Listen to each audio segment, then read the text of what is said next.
Hello વિદ્યાર્થી મિત્રો,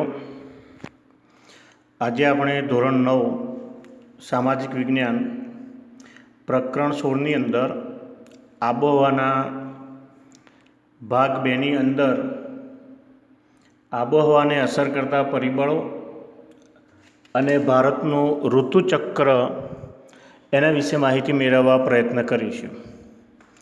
અગાઉ બાળમિત્રો આપણે આબોહવા અને હવામાન શું છે અને પૃથ્વી પર ઋતુ પરિવર્તન પૃથ્વીની ગતિઓને કારણે થાય છે એ જાણવાનો પ્રયત્ન કર્યો હતો.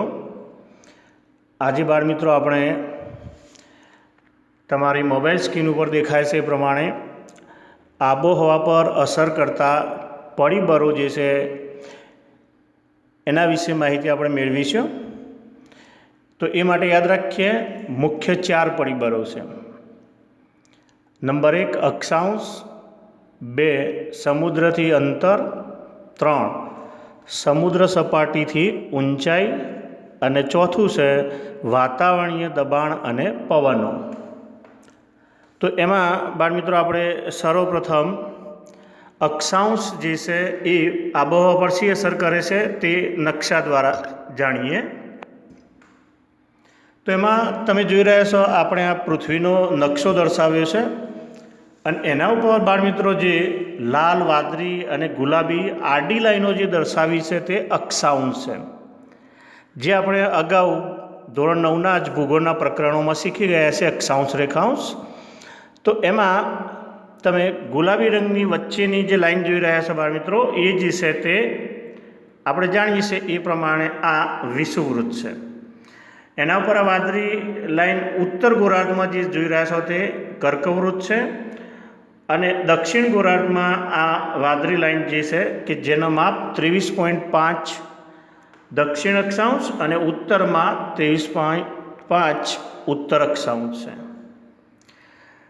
જ્યારે અહીંયા આગળ જે તમે છેક ઉપર જે જોઈ રહ્યા છો બાળમિત્રો, આ જે છે તે 66.5 જે આપણે ધ્રુવ વૃત્તો કહીએ છીએ. તો અહીંયા આપણે શું સમજવું છે તે, તો બાળમિત્રો આપણે જાણીએ છીએ કે ભારત જે છે તે આ હું બતાવું એ પ્રમાણે આ 8 ઉત્તર અક્ષાંશ અને છેક ઉપર 37 ઉત્તર અક્ષાંશો વચ્ચે આવેલો દેશ છે. અને ભારતની મધ્યમાંથી બરાબર આ જુઓ તમે, આ વાદળી લાઈન બાળમિત્રો બતાવી છે તે કર્કવૃત્ત પસાર થાય છે, એ પણ શીખી ગયા. એને કારણે તમે જોશો તો ભારત જે છે તે 2 વિભાગોમાં વહેંચાઈ જાય છે, આ ઉત્તર ભારત અને આ નીચે દક્ષિણ ભારત. એના કારણે વાલા બાળમિત્રો ઉત્તર ભારત જે છે, આ ઉત્તર ભારત એ બંને ગોળાર્ધોની દ્રષ્ટિએ જોઈએ તો ઉત્તર ભારત જે છે એ સમશીતોષ્ણ કટિબંધમાં આવ્યું છે.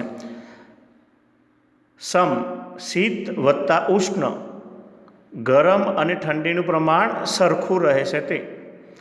અને નીચે આ ભાગ જે છે તે તમે જોઈ શકો છો ઉષ્ણ કટિબંધમાં આવેલો છે.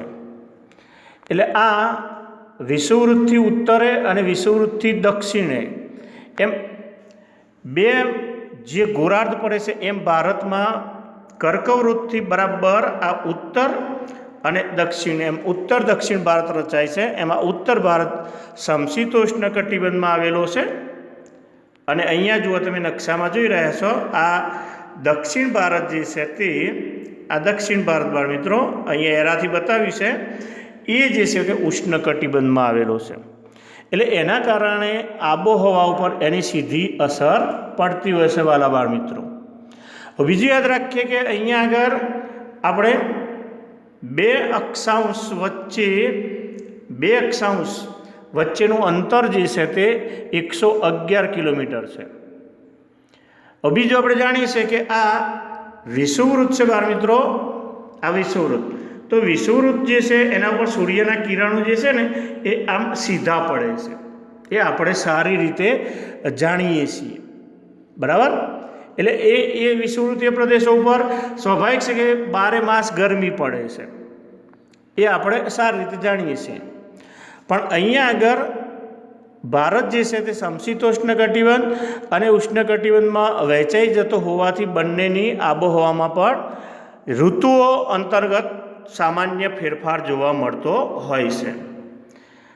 તો અહીંયા આગળ આપણે આ બંને જોઈ લીધા. એમ અહીંયા આગળ પણ ભારત જે છે તમે એરો બતાવે છે પ્રમાણે જોઈ શકો છો કે ઉત્તર ભારત સમશીતોષ્ણ કટિબંધમાં આવેલો છે, જેની આગળ જતાં ભારતની આબોહવા પર વિવિધ અસરો થતી જોવા મળે છે. હવે બીજો મુદ્દો આપણો બાળમિત્રો જે હતો તે સમુદ્રથી અંતર. અહીં આગળ તમે ભારતના 2 નકશા આપ્યા છે, એમાં જાણવાનો પ્રયત્ન કરશો.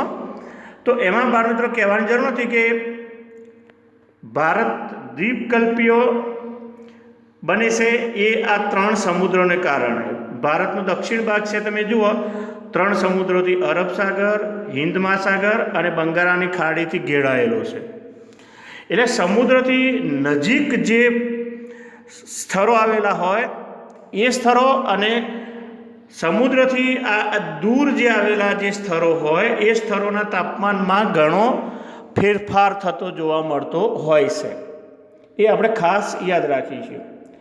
એટલે દ્વીપકલ્પીય ભારતના સમુદ્ર કિનારાના ભાગો જે સમુદ્રની અસરથી લગભગ 12 માસ જે છે ને સમ આબોહવા અનુભવે છે. એટલે અહીંયા આગળ તમે જુઓ કે નજીકના પ્રદેશો, આપણે એક ઉદાહરણ લઈએ. અહીંયા આગળ જો આ મુંબઈ આપી છે અને એ જ મહારાષ્ટ્રમાં જો અહીંયા નાગપુર આપેલું છે. તો આ બંને જે છે તે એમાં આપણે જોઈ શકીએ કે સમુદ્રથી નજીક જે છે તે મુંબઈ છે, જ્યારે નાગપુર છે તમે જોશો સમુદ્રથી ઘણું અંદર ખંડીય જમીન વિસ્તાર ધરાવે છે. એની ચારે બાજુ તમે જુઓ જમીન વિસ્તાર છે, જ્યારે સમુદ્ર મુંબઈને જે છે તે સમુદ્ર પ્રાપ્ત થયેલો છે. એટલે એના કારણે મુંબઈ જે છે ત્યાં સમ આબોહવા અનુભવાય છે. એટલે કે અહીંયા આગળ ઉનાળામાં ગરમી અને શિયાળામાં જે ઠંડીનું પ્રમાણ રહે છે એમાં ઝાઝું અંતર હોતું નથી. દાખલા તરીકે ઉનાળામાં જે છે તે 25°C તાપમાન રહેતું હોય તો શિયાળાની અંદર એ તાપમાનમાં ઝાઝો ફેરફાર જોવા મળતો નથી. 23-24 એવું સેલ્સિયસ તાપમાન જોવા મળતું હોય છે સામાન્ય રીતે. જ્યારે નાગપુરમાં એવું હોતું નથી. નાગપુરમાં જે છે તે ગરમીનો પાળો જે છે તે 36°C પહોંચી જાય અને શિયાળાની અંદર જે છે એ ઘણું જે છે તે 16°C 17°C જેટલું પણ પહોંચી જતું હોય છે. એટલે અહીંયા આગળ જે નાગપુરમાં આબોહવા જે છે તે વિષમ આબોહવા અનુભવાય છે બાળમિત્રો. કઈ આબોહવા અનુભવાય છે? વિષમ આબોહવા.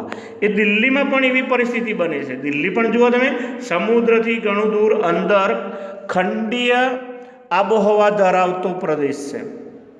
એટલે અહીંયા ખંડસ્થ પ્રદેશ હોવાથી એ ખંડીય આબોહવા એટલે કે વિષમ આબોહવા ધરાવે છે.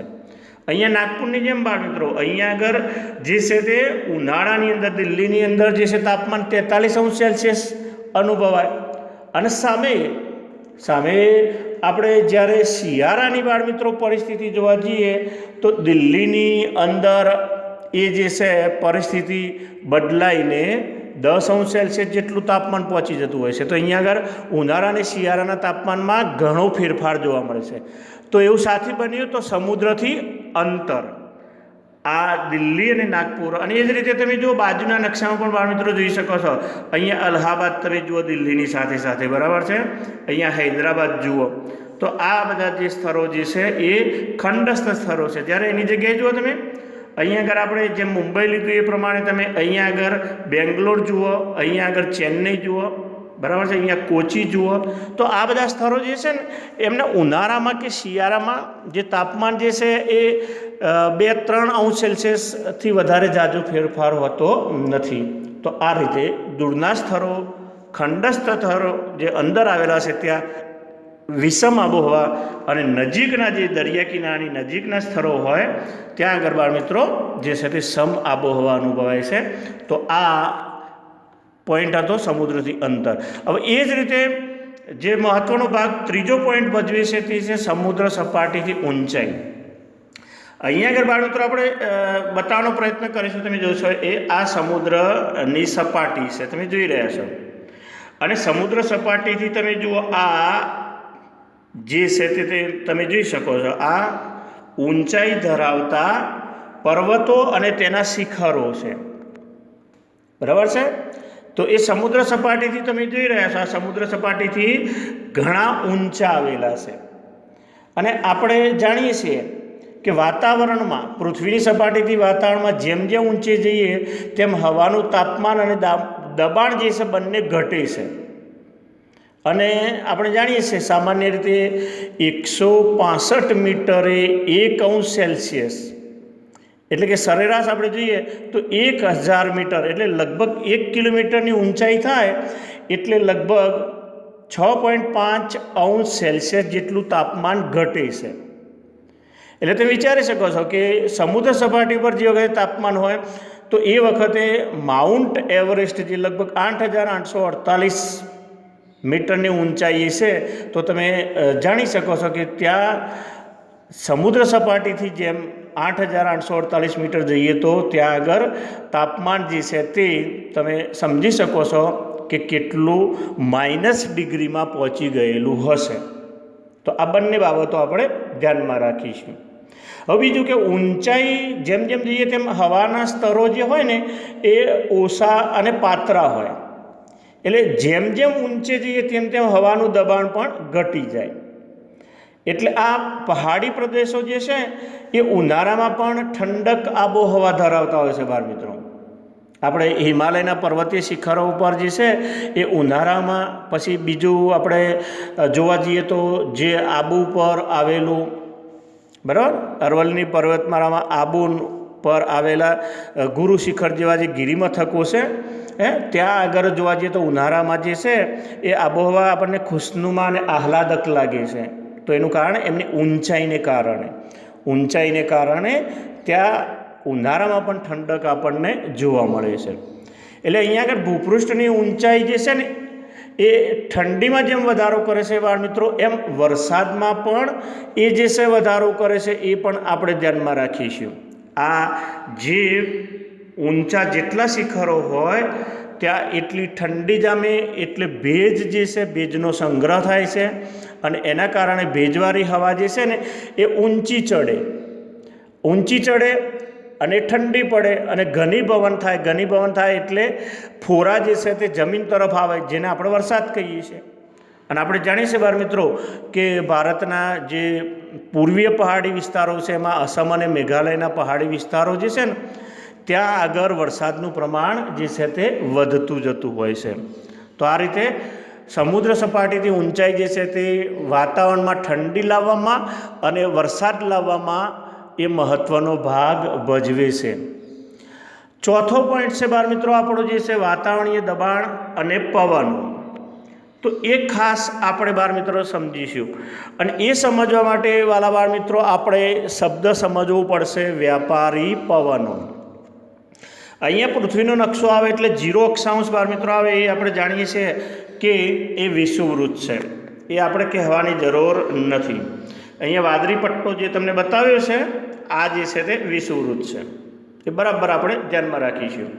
હવે અહીંયા આગળ જે બંને આ પટ્ટો પૂરો થાય છે ને એ આ જે છે એ કર્કવૃત્ત છે, અને અહીંયા એ જ રીતે આ નીચે જે આ મકરવૃત્ત, અને એ બંનેને કારણે આખો આ પ્રદેશ જે છે ને એ ઉષ્ણકટિબંધ બન્યો, જે અગાઉ આપણે શીખી ગયા. હવે એનાથી ઉપર જો થોડો ગુલાબી કલરની આ મેં લાઈન દર્શાવી છે, ગુલાબી કલરની આ જે છે આ ગુલાબી કલરની જે ઉત્તર ગોળાર્ધમાં અને જે દક્ષિણ ગોળાર્ધમાં પણ બે 30 આ ગુલાબી લાઈન જે છે 30 દક્ષિણ અક્ષાંશ અને ઉત્તર ગોળાર્ધમાં 30 ઉત્તર અક્ષાંશ, આ બે લાઈનો ખેંચેલી છે બાળ મિત્રો. તો આ વિષુવવૃત્ત અને આ બંને ઉત્તર અને દક્ષિણ 30 અક્ષાંશની આ વાતાવરણ ઉપર શું અસર જોવા મળે છે એ જાણવાનો પ્રયત્ન કરીએ. તો બાળ મિત્રો અહીંયા આગળ આ જે વિષુવવૃત્ત આપણે બતાવ્યું ને ત્યાં વિષુવવૃત્તીય પ્રદેશો જે છે ને ત્યાં આગળ હલકું હવાનું દબાણ હલકું હોય છે. હવાનું દબાણ વિષુવવૃત્તીય પ્રદેશો આ જે છે એ આ વિષુવવૃત્તીય પ્રદેશો પર હવાનું હલકું દબાણ હોય છે. જ્યારે બંને પટ્ટા જે 30 ઉત્તર અક્ષાંશ મેં તમને આ કહ્યા ઉત્તર ગોળાર્ધ અને એ જ રીતે દક્ષિણ ગોળાર્ધ, તો અહીંયા આગળ વાતાવરણમાં હવાનું ભારે દબાણ હોય છે.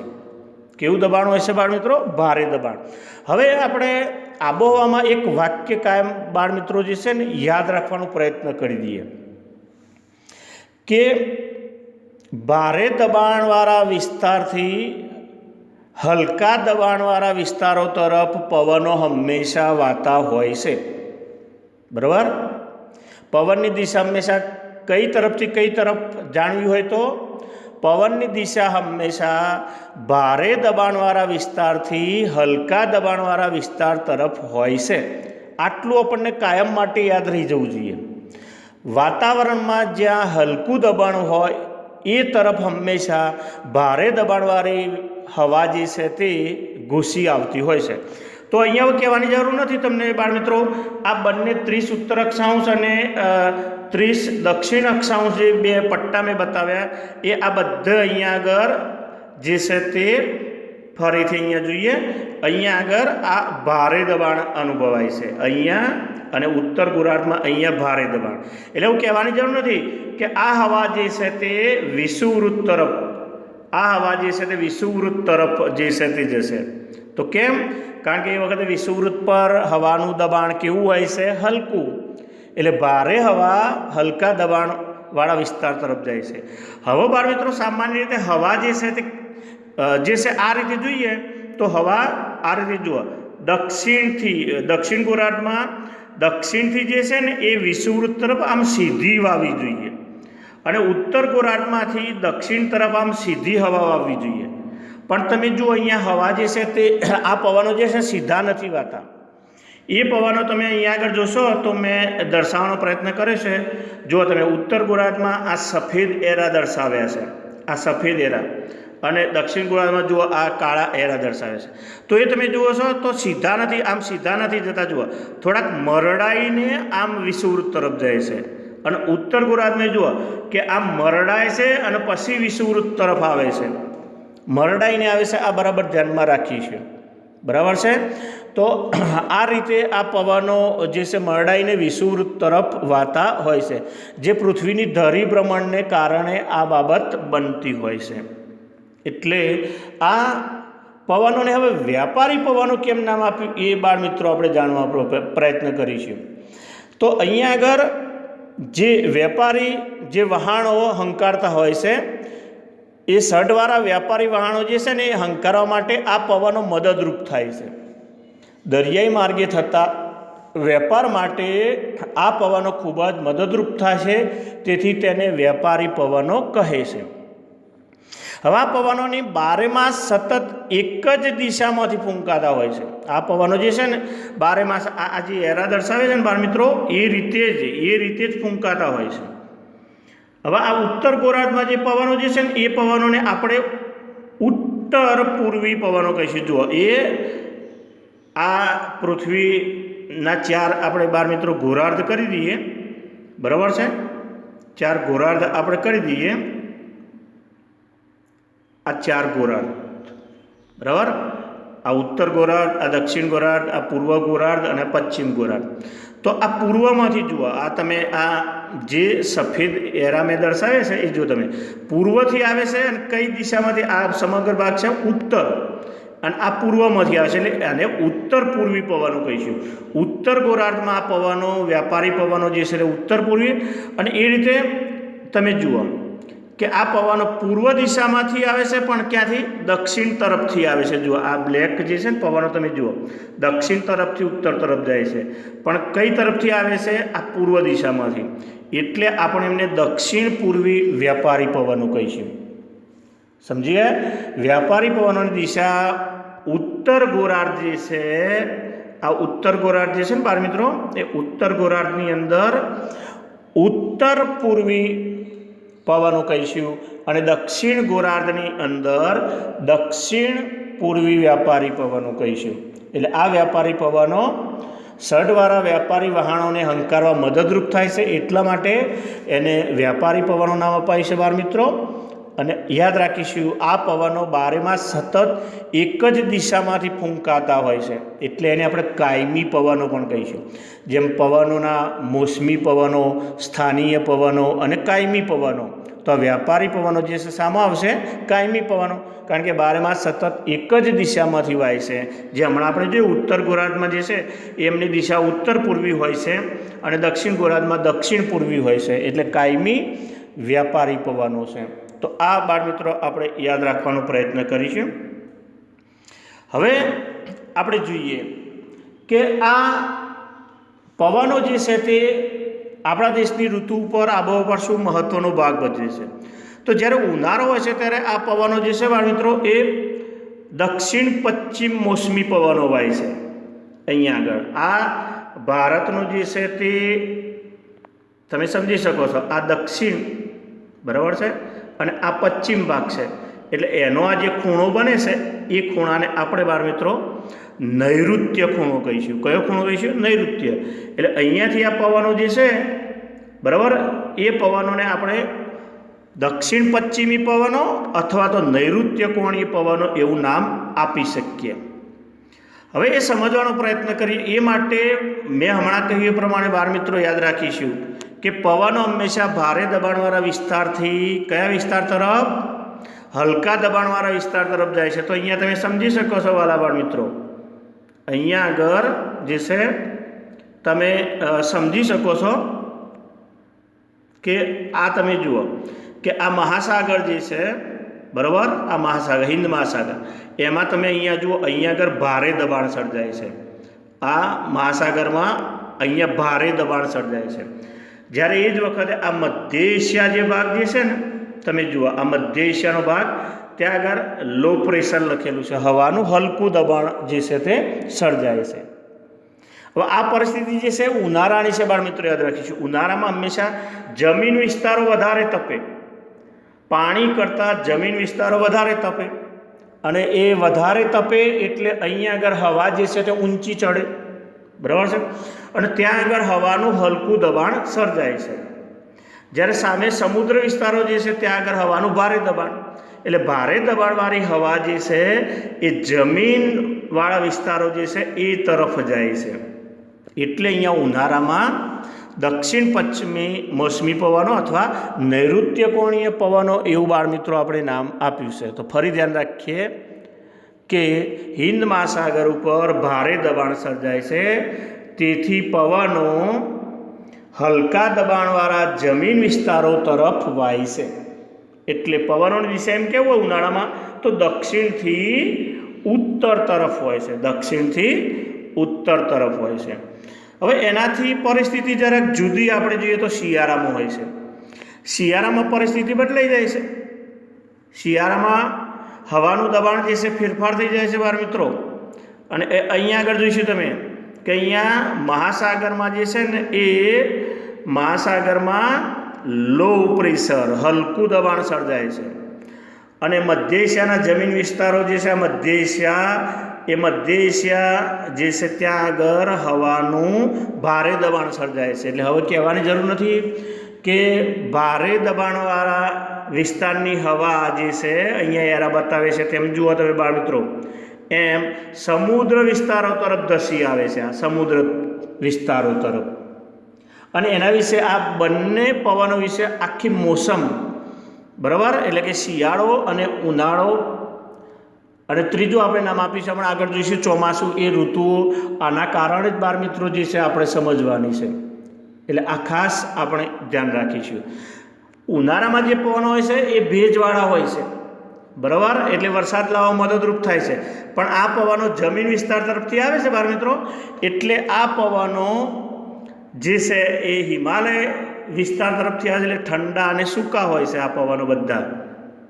આ બધા પવનો જે છે એ પવનો ઠંડા અને સૂકા હોય છે, જો હિમાલય તરફથી આવે છે એટલે.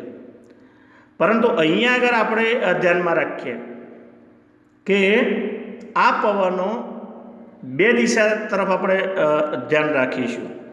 એક તો આ ઉત્તર દિશા થઈ બરાબર છે, અને બીજું પૂર્વ તરફથી, આ પૂર્વ તરફથી. એટલે હવે આ ખૂણો જે બને છે એને આપણે ઈશાન કહીએ છીએ. કયો કહીએ છીએ? ઈશાન. એટલે આ ઈશાન ખૂણા તરફથી પવનો આવે છે, જો આ પવનો, એટલે આપણે એને ઈશાન કોણીય પવનનું નામ આપે. એટલે શિયાળામાં ઈશાન કોણીય અને ઉનાળામાં નૈઋત્ય કોણીય પવનો બાળમિત્રો આ ખાસ આપણે ધ્યાનમાં રાખીશું.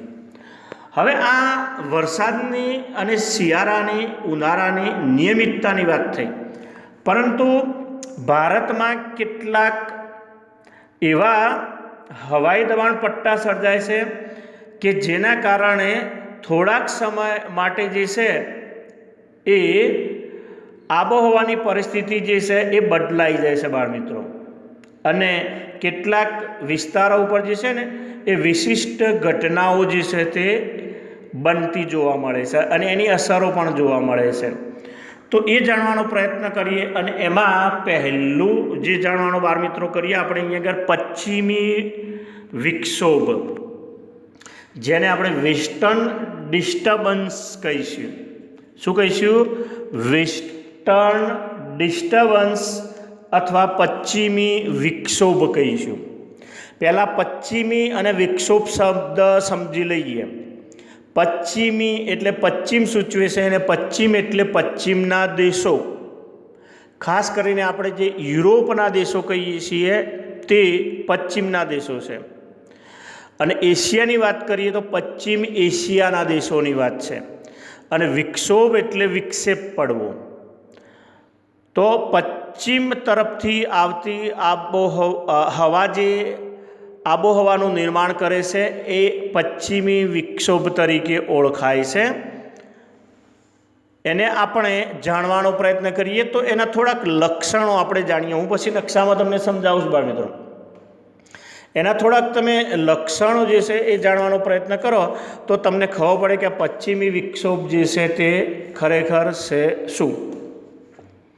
તો પહેલાં આપણે જાણીએ કે એ યુરોપ અથવા પશ્ચિમી એશિયા પર રચાતો આ હવાઈ દબાણનો પટ્ટો છે. બીજું, તે આકસ્મિક વરસાદ લાવે છે, એટલે કે વરસાદની ઋતુથી ભિન્ન છે. શિયાળામાં એ વરસાદ ગમે ત્યારે લાવવામાં મદદરૂપ થાય છે. આ પવનો પશ્ચિમથી પૂર્વ તરફ વાય છે. પૃથ્વી સપાટી ઉપર પશ્ચિમથી પૂર્વ તરફ વાય છે બાળ મિત્રો, એ આપણે ધ્યાનમાં રાખીએ. આ પશ્ચિમથી પૂર્વ જે અહીંયા આગળ બતાવવાનો પ્રયત્ન કર્યો છે, જે હમણાં આપણે સમજીએ છીએ, પશ્ચિમથી પૂર્વ. અને આ યુરોપ છે, અને આ જે છે ને એ સેન્ટ્રલ એશિયા, આ જે સેન્ટ્રલ એશિયા છે, અને એની આ પશ્ચિમ બાજુએ આ પશ્ચિમ એશિયા છે બાળ મિત્રો. એટલે અહીંયા આગળ હવે પરિસ્થિતિ શું સર્જાય છે તે આપણે આ નકશાની આકૃતિ દ્વારા જાણવાનો પ્રયત્ન કરીએ. તો એમાં કેટલાક વિસ્તારો પહેલાં ઓળખી દઈએ બાળ મિત્રો. એમાં કહેવાની જરૂર નથી. આ ભારત છે, આ હિમાલય છે, આ ભારતની પશ્ચિમ દિશા છે, અને એમાં આ તમે પહેલાં હું બતાવું છું, આ જે છે ને એ ભૂમધ્ય સમુદ્ર છે. ખાસ યાદ રાખીશું, બરાબર છે, જેને મેડિટેરિયન સિયા તરીકે પણ આપણે ઓળખીએ છીએ. મેડિટેરિયન, રાઈટ, એટલે કે ભૂમધ્ય સાગર. એની પછી તમે આ ઉપરની તરફ જોશો તો આ કાળો સમુદ્ર છે, બ્લેક સિયા છે. એના પછી તમે જુઓ તો આ કાસ્પિયન સમુદ્ર છે. તો આ ત્રણ સમુદ્રો જે છે એ સમુદ્રો ભારતમાં શિયાળામાં કોઈક વખતે વરસાદ લાવવામાં મહત્ત્વનો ભાગ ભજવે છે. તો આટલી લક્ષણો ફટાફટ તમે યાદ રાખી લીધા કે આકસ્મિક વરસાદ લાવે છે, વરસાદની ઋતુથી ભિન્ન છે, એટલે કે શિયાળામાં અસર ઉપજાવે છે. આ પવનો પશ્ચિમથી પૂર્વ તરફ વાય છે, એટલે કે યુરોપ અને પશ્ચિમ એશિયાના વિસ્તારો તરફથી આવે છે. બરાબર. આ એની થોડીક પ્રારંભિક માહિતી જે છે આપણે મેળવી લીધી. હવે એ પવનો ઉદ્ભવીને ક્યાં ક્યાં જાય છે એ આપણે જાણવાનો પ્રયત્ન કરીશું બાળ મિત્રો અહીંયા આગળ. તો આપણે એને સમજીએ તો શું થાય છે તે. તો અહીંયા આગળ આ જે ભૂમધ્ય સમુદ્ર જે છે એ ભૂમધ્ય સમુદ્ર પર જે ઉષ્ણકટિબંધીય પટ્ટા આવેલા છે, બરાબર છે, આપણે જાણીએ છીએ એ ઉષ્ણકટિબંધીય પટ્ટા જે છે હમણાં આપણે જોયા એ પ્રમાણે આગળના મોસમી પવનો, વ્યાપારી પવનોમાં. તો અહીંયા આગળ જે છે સૂર્યના કિરણો જે છે સીધા પડે છે, સૂર્યના કિરણો સીધા પડે છે, એટલે આ પ્રદેશો ખૂબ જ ગરમ થાય છે. અને આ જે બહારની હવા જે છે એ બહારની હવા આ ભૂમધ્ય સમુદ્ર તરફ જે છે તે ધસી આવે છે. એટલે અહીંયા આગળ આ ભૂમધ્ય સમુદ્ર જે છે ને એ આ ભૂમધ્ય સમુદ્ર જે છે ત્યાં આગળ તોફાનો, હવાના તોફાનો ચડે છે, હવાના તોફાનો ચડે છે.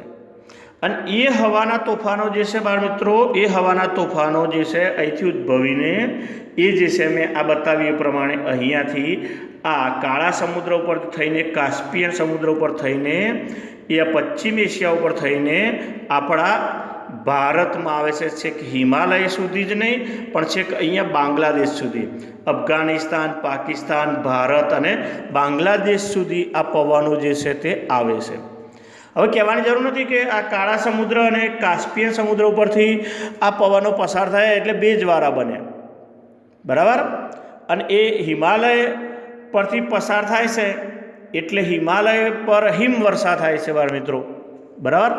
હિમાલય જે છે એ હિમાલયના કેટલાક વિસ્તારોમાં હિમવર્ષા થાય છે અને સાથે સાથે જે મેદાની વિસ્તારો જે છે, આ મેદાની વિસ્તારો જે છે ને એ મેદાની વિસ્તારોમાં થોડો ઘણો વરસાદ પડે છે.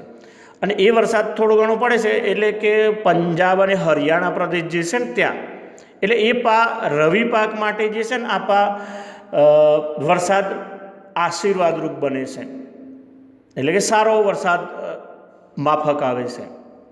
અને આપણા ગુજરાતમાં જ્યારે હું આગળ બીજા નકશામાં બતાવું છું, આપણા ગુજરાતમાં જ્યારે એ પવનો વરસાદ લાવે છે એટલે એને કમોસમી વરસાદ કહે છે. પશ્ચિમી વિક્ષોભને કારણે ગુજરાતમાં શિયાળામાં પડતા વરસાદને કમોસમી વરસાદ કહે છે.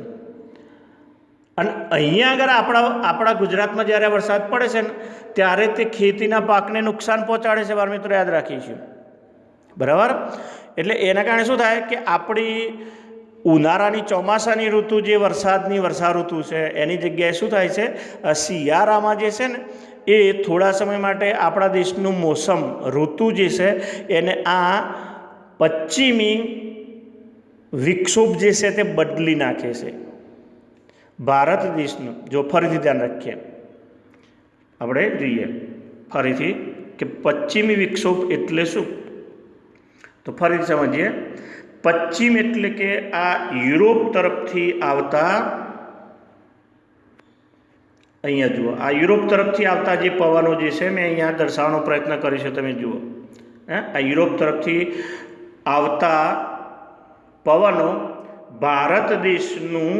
ભારત દેશનું મોસમ થોડા સમય માટે બદલી નાખે છે, માટે તેને વેસ્ટર્ન ડિસ્ટર્બન્સ એટલે કે પશ્ચિમી વિક્ષોભ નામ આપ્યું.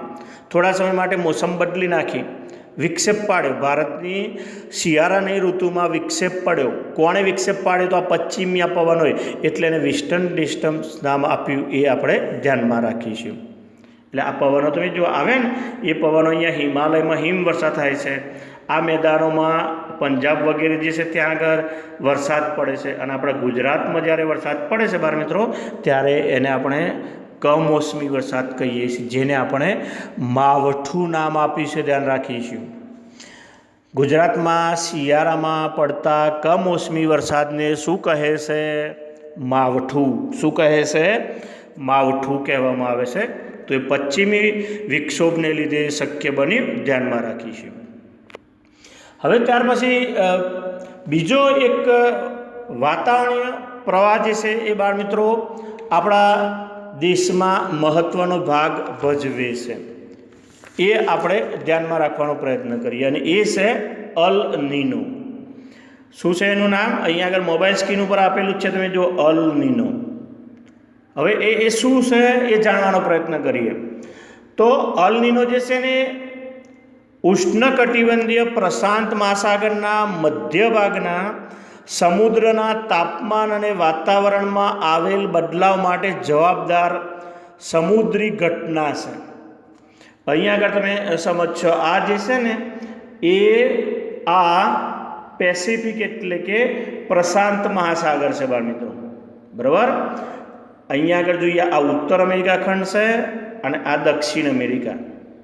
આ જાણવાનો પ્રયત્ન કરીએ. અને આ એની પશ્ચિમ દિશા છે અને ત્યાં આગળ આ પ્રશાંત મહાસાગર એટલે કે પેસિફિક મહાસાગર આવેલો છે. હવે ત્યાં શું થાય છે, એના મધ્ય ભાગમાં, આ મધ્ય ભાગની અંદર જે છે તે ડિસેમ્બર મહિનાની અંદર એનું તાપમાન જે વાતાવરણ જે છે ને એ બિલકુલ બદલાઈ જાય છે. એ બદલવા માટે જે સમુદ્રી ઘટના જવાબદાર બને છે એને અલ નીનો કહે છે. હવે અલ નીનો બાળ મિત્રો જે છે ને એ સ્પેનિશ ભાષાનો શબ્દ છે, ધ્યાનમાં રાખીએ. આ અલ નીનો એ શું છે? સ્પેનિશ ભાષાનો શબ્દ છે, એ આપણે ધ્યાનમાં રાખીએ છીએ, સ્પેનિશ ભાષાનો. અને એનો અર્થ થાય છે નાનું બાળક અથવા તો નાની બાળકી, એવો શબ્દાર્થ એનો થાય છે. હવે આ નામ જે છે ને એ અહીંયા આગળ બાળ મિત્રો મેં જો બતાવવાનો પ્રયત્ન કરે છે, આ જે દક્ષિણ અમેરિકા જે છે ને એ દક્ષિણ અમેરિકા અહીંયા પણ મેં દર્શાવ્યું છે. અને જો આ લાલ કલરથી જે છે ને એ પેરુ દેશ છે. કયો દેશ છે? પેરુ. તો એ પેરુ દેશ જે અહીંયા દર્શાવ્યો છે એ પેરુ દેશના આ પેરુ દેશ, તો એ પેરુ દેશના જે માછીમારો જે છે ને એ પોતાનું આ દરિયા કિનારે જીવન ગુજારે છે. એટલે પેરુના માછીમારોએ આ જે સમુદ્રી ઘટના જે થાય છે એને અલ નીનો નામ આપ્યું છે. અને એ 12 ઈસુના નામ પરથી આપેલ છે. પેરુના માછીમારોએ 12 ઈસુના નામ પરથી આ અલ નીનો નામ આપ્યું છે, જેનો અર્થ નાનું બાળક અથવા નાની બાળકી થાય છે. હવે એ નાતાલની આસપાસ આપણે જાણીએ છીએ 25મી ડિસેમ્બર નાતાલ, જે ભગવાન ઈસુ ખ્રિસ્ત સાથે જોડાયેલી છે ઘટના, એ તમે જાણો છો સારી રીતે. એટલે અહીંયા આગળ આ જે સમુદ્ર જે છે પેસિફિક મહાસાગર, ત્યાં આગળ અહીંયા આગળ અમે આ બતાવ્યું એ પ્રમાણે અહીંયા આગળ ગરમ વાતાવરણીય પ્રવાહ જે છે ઉદ્ભવે છે. અને આ પ્રવાહ જે છે એ જે છે તે પશ્ચિમ તરફ, જ્યાં દર્શાવ્યું છે ને એ તરફ જુઓ, પશ્ચિમ તરફ વહી જાય છે. આ ઓસ્ટ્રેલિયાના ઉત્તર કિનારે તો અસર કરે છે, પણ છેક આપણો જે ભારતનો જે કિનારો છે એ ભારતના કિનારા સુધી પણ આ અલ નીનો અસર કરે છે. જેમ કે અલ નીનોએ 1998માં જે ભયંકર તબાહી સર્જી હતી, એવા ભયંકર તબાહી કયા પ્રકારની છે એ આપણે જાણીએ. શું થાય કે કોઈ પણ દેશના જે મોસમ એટલે કે વર્ષા ઋતુ હોય કે શિયાળો હોય કે ઉનાળો, એમાં ઘણો બધો ફેરફાર કરી દેતી હોય છે. અને ખાસ કરીને વર્ષા ઋતુમાં શું થાય બાળ મિત્રો કે જ્યાં વધુ વરસાદ પડતો હોય ને ત્યાં એકદમ ઓછો વરસાદ પડે, એટલે કે દુકાળ જેવી પરિસ્થિતિ સર્જાઈ જાય. અને વધુ વરસાદ પડતો હોય, બરાબર, એવા વિસ્તારોની અંદર જે છે એકદમ વધુ વરસાદ પડવા લાગે, એટલે ભયંકર પૂર આવે. દાખલા કે દક્ષિણ અમેરિકામાં શું થાય કે ત્યાં ભારે વરસાદ, અને એ જ વખતે ઓસ્ટ્રેલિયા અમે બતાવ્યું ને, ઓસ્ટ્રેલિયા છે, અહીંયા ઇન્ડોનેશિયા છે, બરાબર, એ વિસ્તારો જે છે ને ત્યાં આગળ દુષ્કાળની સ્થિતિ સર્જાય છે. એટલે ભારતની વર્ષા ઋતુના સમયગાળામાં અને વરસાદનું જે વધઘટ પ્રમાણ થાય છે ને એમાં અલ નીનો જે છે એ ભાગ ભજવતો હોય છે. ત્યાર પછી બીજો એક શબ્દ છે આપણા માટે આઈટીસી ઝોન. બાળ મિત્રો આપણા પુસ્તકમાં આઈટીસી ઝોન, જેને ઇન્ટર ટ્રોપિકલ કન્વર્જ ઝોન કહેવામાં આવે છે, બરાબર, ઇન્ટર ટ્રોપિકલ કન્વર્જ ઝોન કહે છે, જેને આંતર ઉષ્ણકટિબંધ અભિસરણ ક્ષેત્ર કહે છે. હમણાં આપણે જોઈ ગયા બાળ મિત્રો વ્યાપારી પવનો, બરાબર. અહીંયા આગળ આપણે વિષુવવૃત્ત જે દર્શાવ્યું છે એના તરફ આપણે જોઈએ કે આ 30 અક્ષાંશ જે છે ત્યાંથી એ પવનો જે છે એ અહીંયાથી આ વિષુવવૃત્ત તરફ આવે, એ આપણે જોઈ લીધું. આ વિષુવવૃત્ત તરફ આવે, બરાબર. અને સીધા નહીં પણ વિષુવવૃત્ત પર મરડાઈને કઈ થાય એ પણ આપણે જોયું. એટલે આવા વ્યાપારી પવનો શું થયા, આ બંને જો ભેગા થયા, આ ઉત્તર પૂર્વી વ્યાપારી પવનો અને દક્ષિણ પૂર્વી વ્યાપારી પવનો જે છે અહીંયા આગળ વિષુવવૃત્ત ઉપર ભેગા થયા. હવે ભેગા થયા એટલે ત્યાં આગળ હળવું દબાણ ક્ષેત્ર રચાયું, હળવું દબાણ ક્ષેત્ર રચાયું. અને આ વ્યાપારી પવનોનો જે પ્રવાહ હતો ને હવામાં ઉપર ચડ્યો, અને એના કારણે આ અભિસરણ ક્ષેત્ર રચાય છે. અભિસરણ એટલે પાછે આવવું, અભિસરણ એટલે પાસે આવવું. કોનું પાસે આવવું? તો ઉત્તર પૂર્વીય પવનો અને દક્ષિણ પૂર્વીય પવનોનું વિષુવવૃત્ત પાછે આવવું, જોડે આવવું, અભિસરણ એટલે. તો આ રીતે આ અભિસરણ ક્ષેત્ર રચાયું, બરાબર છે. હવે એ જે છે ને એની પરિસ્થિતિ કેવી હશે? હવે આ નકશામાં આકૃતિમાં બાળ મિત્રો ખાસ જોઈએ આપણે. અહીંયા આગળ જો તે બે બાબતો આપી છે, તમે જોશો કે અહીંયા આગળ જુલાઈ માસની અંદર હવે આ વિષુવવૃત્ત ઉપરનું અભિસરણ ક્ષેત્ર જે છે ને એ જુલાઈ માસમાં જુઓ તમે આ 23 બરાબર, આ 23 ઉત્તર અક્ષાંશ જે કર્કવૃત્ત છે આપણે આ સારી રીતે જાણીએ છીએ, બરાબર.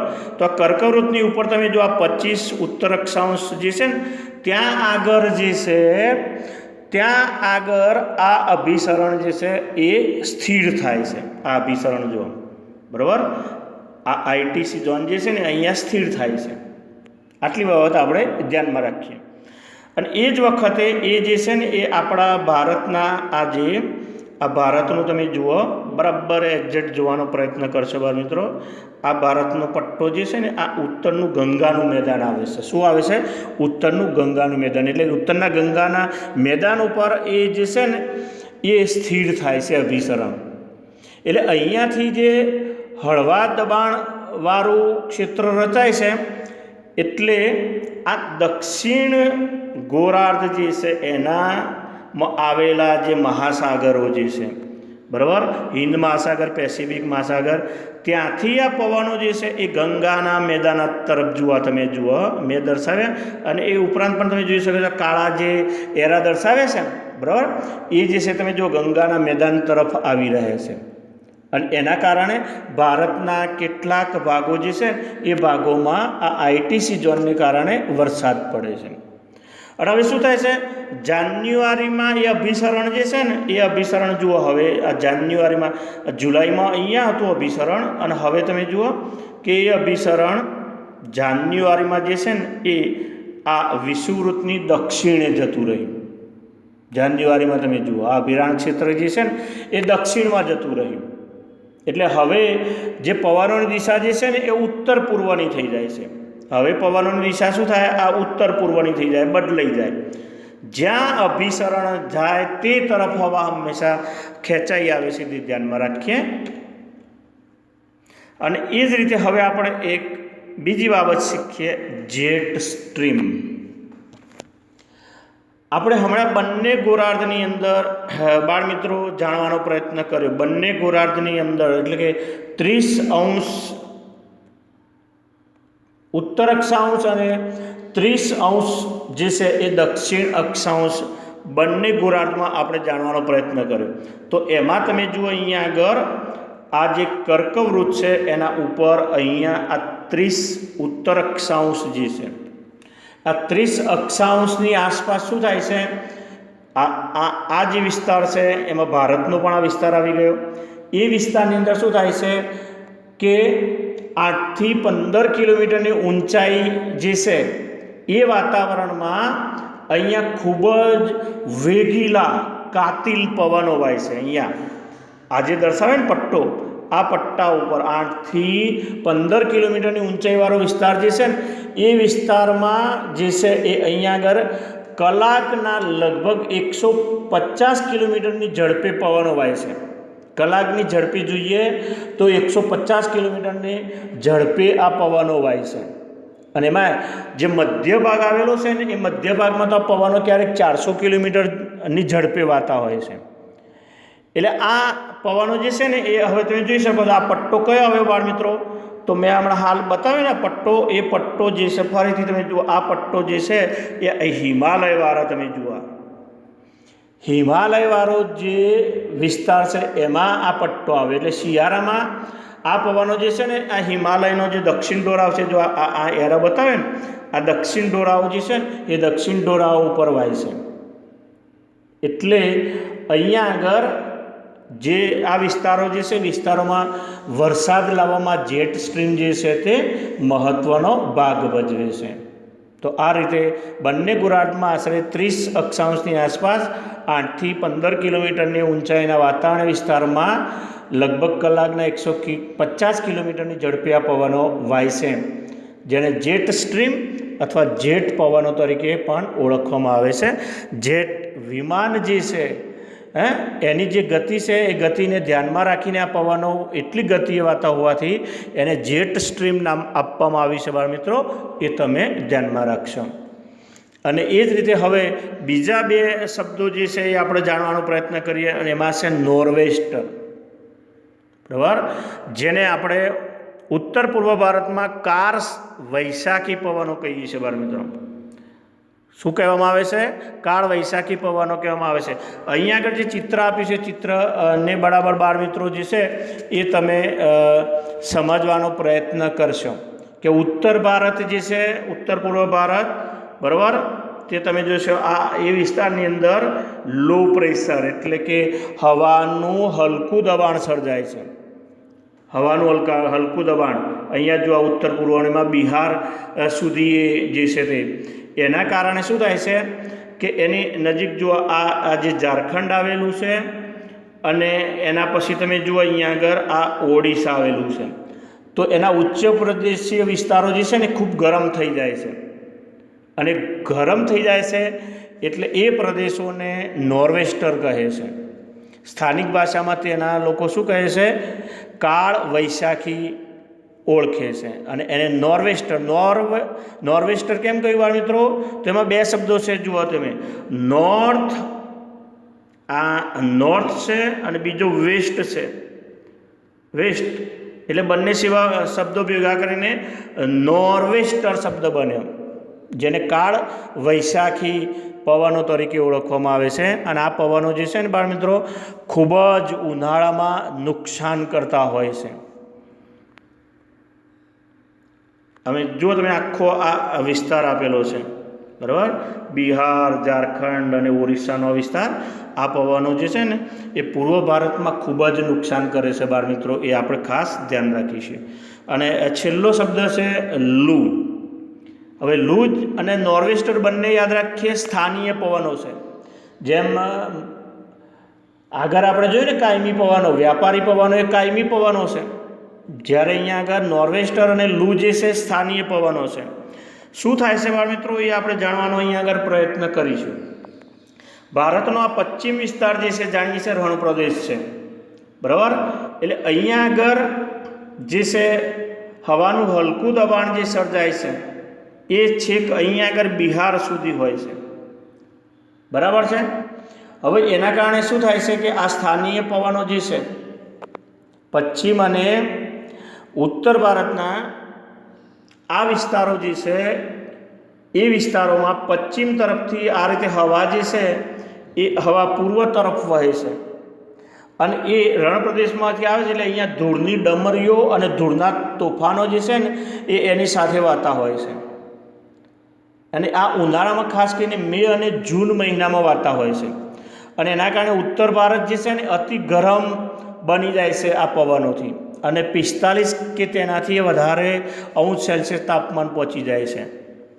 ઉત્તર ભારતમાં ઉનાળામાં ઉત્તર પૂર્વ તથા પશ્ચિમથી પૂર્વ દિશામાં જતી આ ધૂળવાળી ભારે ગરમ અને સૂકી હવા જે હોય એને લૂ કહેવાય, બરાબર છે. ફરીથી સમજો, ઉત્તર ભારતમાં ઉનાળામાં ઉત્તર પૂર્વ તથા પશ્ચિમથી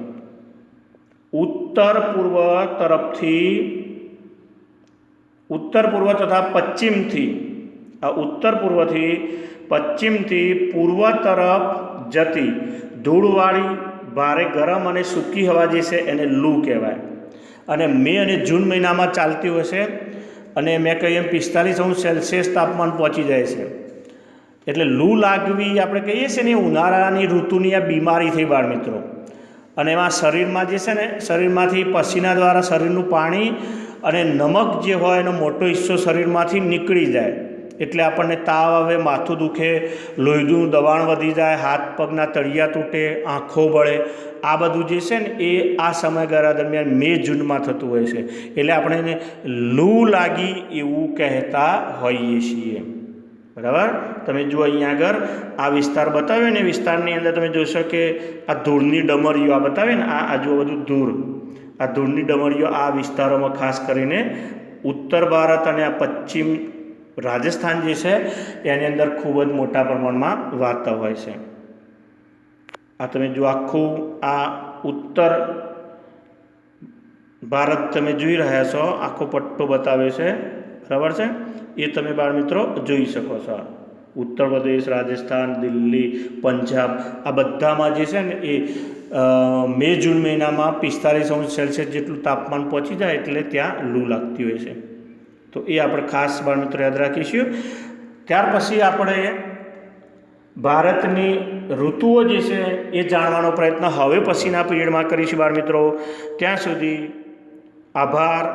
જય હિન્દ, જય ભારત.